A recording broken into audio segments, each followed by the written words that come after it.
Okay, another little video on the automated GG&N. Take a look here. We've got 4 trains running at the moment. 2 of them are on each figure 8. The 5th train's just sitting there. We'll start him up in a minute. But we want to look at a few things. Things are running pretty smooth, but they'll get real hectic once that 5th train starts jumping between the 2 trains on each figure 8. Take a look at some of these functions here.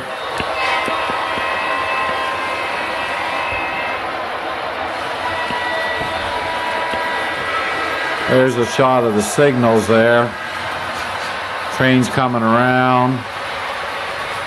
And it went to yellow, and then it's going to go to red, and there he comes into view. Once he clears that block, then it'll switch back to green. And we'll look at the other signal right beyond it.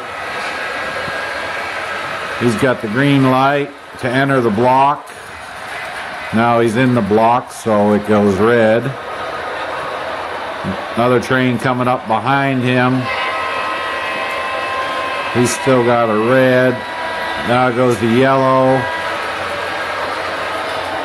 And it went to green right before he entered the block. And the yellow was because of a reduced speed because of the other train ahead of him. And we got another signal plan over here. And you'll see that track has the green for the steamer coming around.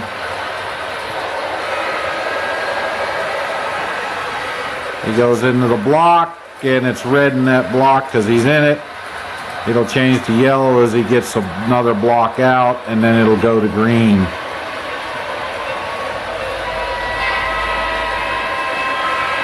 And there it went to green. Basically, the way the signals are set up, if there's 2 blocks clear on the path ahead, he gets a green light. If there's only 1 block ahead that's clear, he get a yellow. And then obviously if somebody is in that block occupying it, then it'll go red. Here comes the steamer.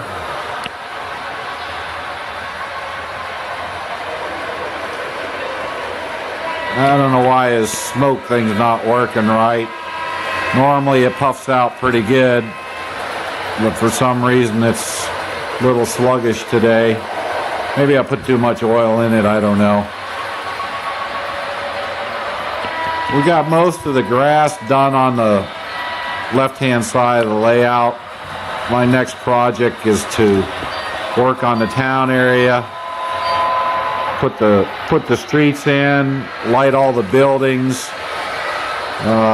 They'll be controlled, the lighting in the buildings will be controlled by the automation software as well. So the lights will turn off and on depending on whatever conditions I set up. Yeah, the steamer's working pretty good now.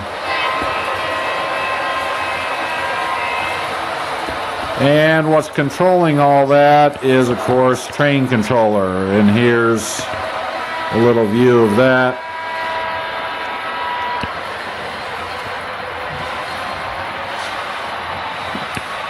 We've got all the throttles there. And the software is actually running those 4 trains. When I started up that 5th train, it'll be running it as well. A little close up on what's going on here.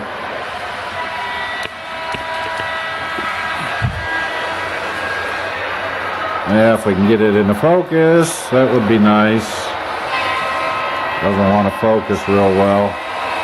Anyhow, you can see the trains moving through the blocks.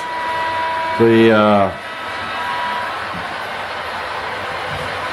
information on what's going on the layout and how everything is controlled, the turnouts, the signals, the block detection, the train IDs, all that's being controlled either by the software or being read by the software. And we have some of the electronics exposed here that does all this wonderful stuff.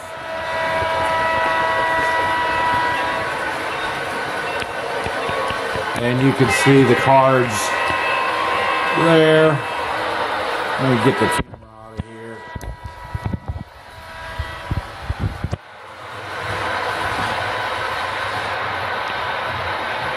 There's actually 3 cards there.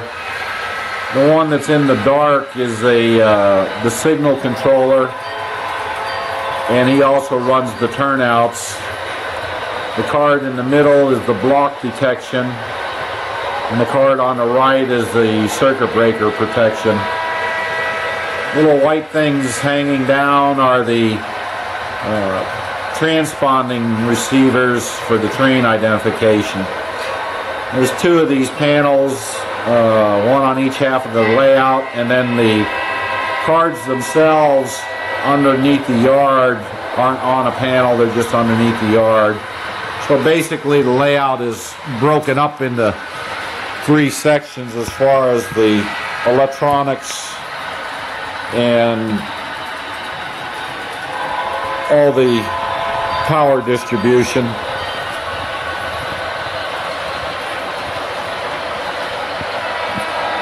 You'll notice that there's no throttles laying around. I'd done away with them a long time ago once I got the train controller going pretty good. Run everything from the computer. Let's see if we can get that. I'd like to get it where it focuses pretty good. There you can see all those little green and red dots are going to be the lighting control switches for all the various buildings. On the screen there you can see the little pictures of the trains as they move around.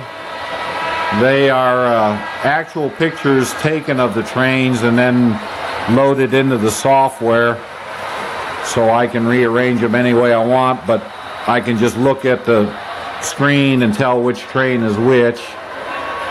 And it looks like we have a little traffic jam. Oh, I don't know why he slowed down. They try to maintain two blocks of spacing between all the trains. The layout is broken up into about 6 blocks per figure 8. The other blocks are the tracks that cross over between the 2. It looks like my chimney's falling down here. Anyhow, we're going to start up that 5th train, and you'll see the signals changing and the turnouts changing as the little train jumps between the 2 figure 8s, in between 2 trains on each figure 8. Now when he gets on one of the figure 8s with the other 2 trains, you're going to see a lot of the trains slowing down, stopping, waiting on each other to maintain that 2 block spacing. Let me move this around a little bit, and we'll see. Particular interest is the 2 figure 8s crossing the little single track bridge here. So he's got to get in between those when their trains are coming from 2 different directions. And then at the far end, the turnout at the far end where that little bridge is, double bridge is over there, that's where he converges in with one of the figure 8s. So let's back the camera up here and we'll watch some of this stuff happen. Try to get as much of it into the view here as you can see. Alright, we'll bring in the 5th train.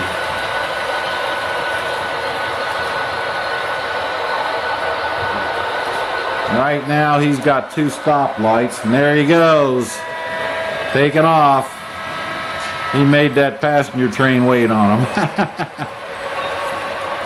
And he'll scoot across there.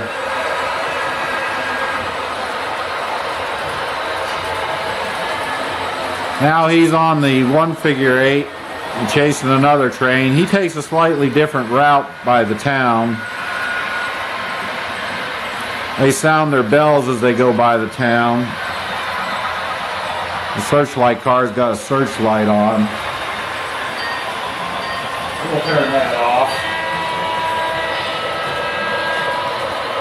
But now you'll see these trains are stopping or slowing down, waiting for the train up in front of them to get out of its way. And there's a collision trying to happen. Let's see who goes here. No, the other guy on the figure 8 got the right of way that time. He's got to wait on him.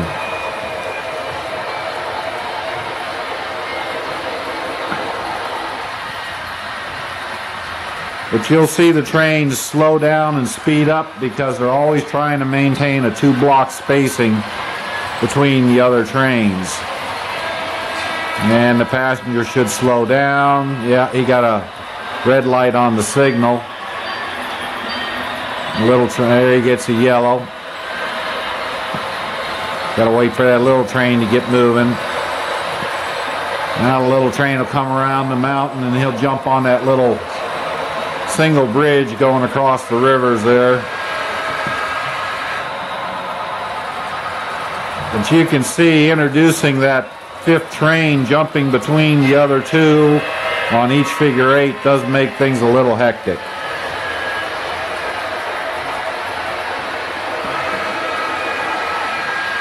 Just let them run here. See if we get a collision like Ed's always looking for. Never quite seems to happen though.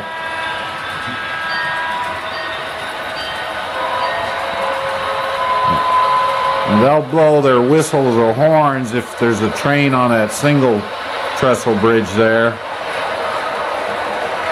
And they also blow the horns over there by the mountain where the train might be coming out of the mountain on the far side. Poor little GP30 engine, he's got to wait till the traffic gets just right for him to scoot across those 2 figure 8s. And there he goes. Got enough room, we'll see. Here comes the steamer. You gotta wait on him.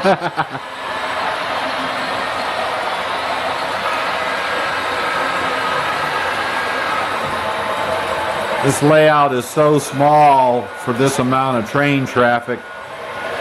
Since I'm by myself, I don't belong to a club or anything, I says, well, there's no way I can run more than about 2 trains at one time. But I do like to see lots of trains running around.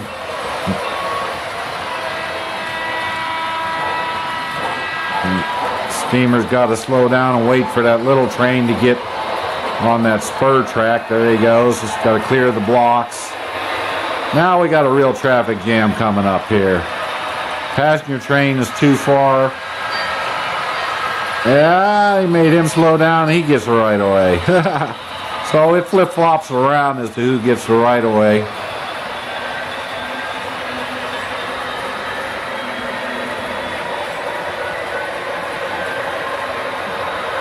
I think what we'll do is we'll concentrate on these potential collision areas and see what's happening there.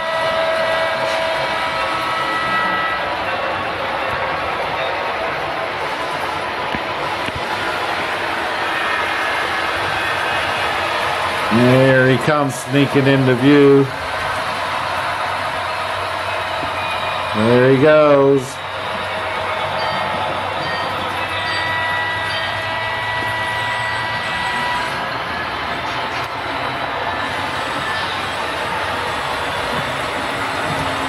We'll try it on the other side and see what it looks like over there.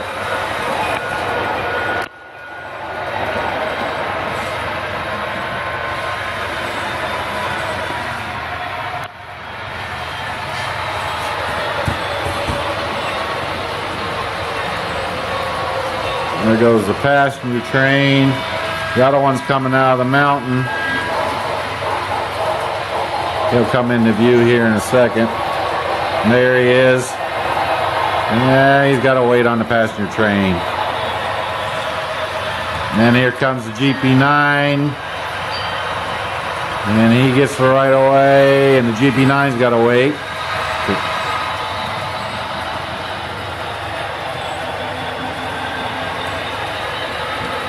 And we'll look at this potential collision here on the double crossing when he sets up.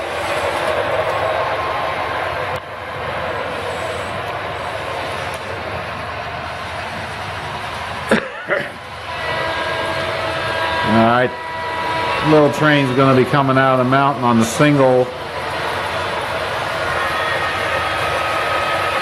There he's sneaking into view. And there he goes. Got to time it before that passenger train gets around. And he waits on him a little bit, and then he takes off. Here comes the steamer barreling along.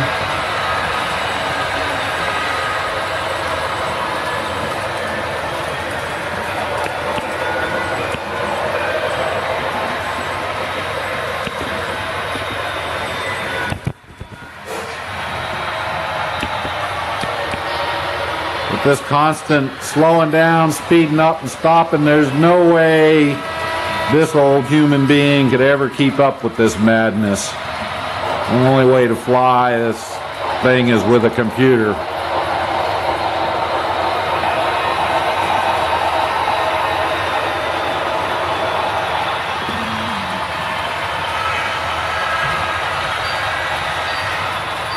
Well, that time the GP9 got the right of way.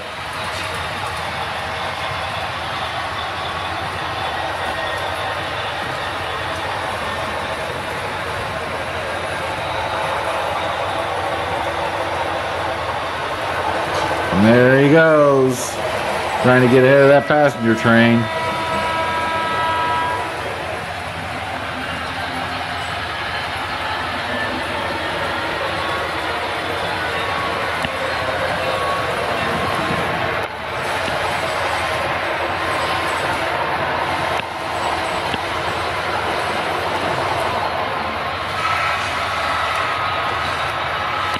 Let's zoom in on that turnout. You'll probably be able to see the lights and the turnout change as the little short train comes around there.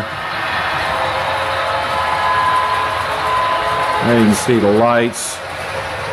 Turnout is set for one way, but that little short train is going to make that turnout change the other track.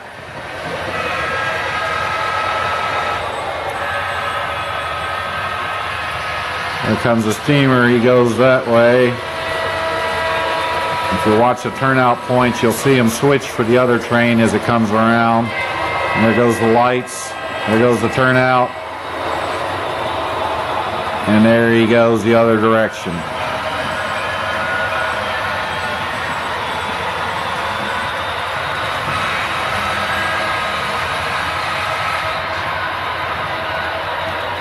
Let's see what happens over here on the lights on that. I don't think we can see the turnout points on that one.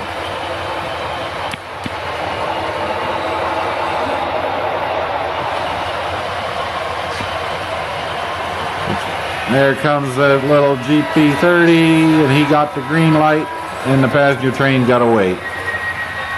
And you'll watch as those lights change around for that passenger train to get to go.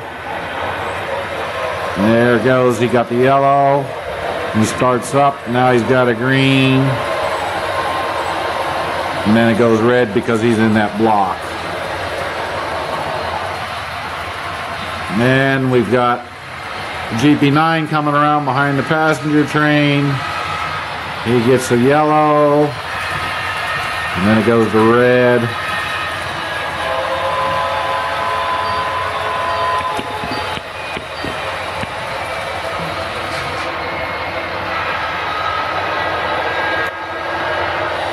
And there are little GP30s waiting to turn across both main lines.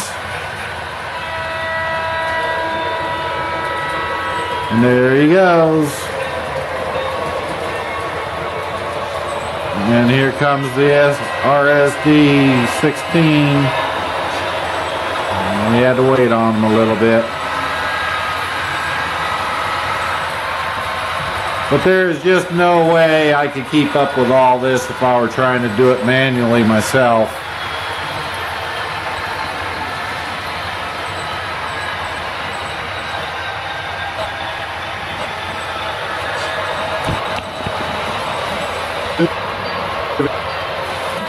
Just too much activity going on for me to keep up with.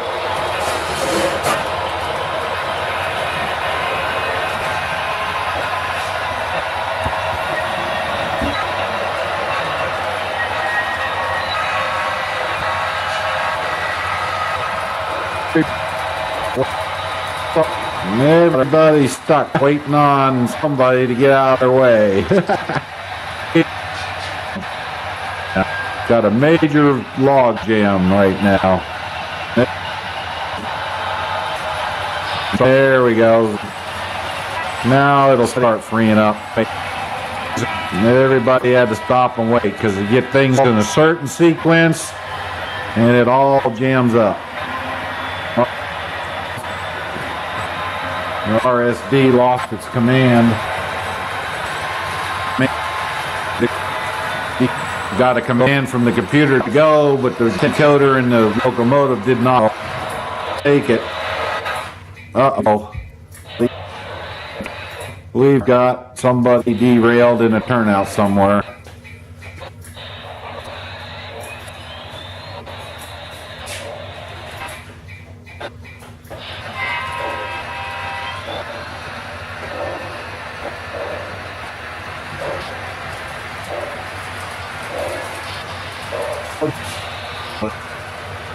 Well, we'll just stop all this.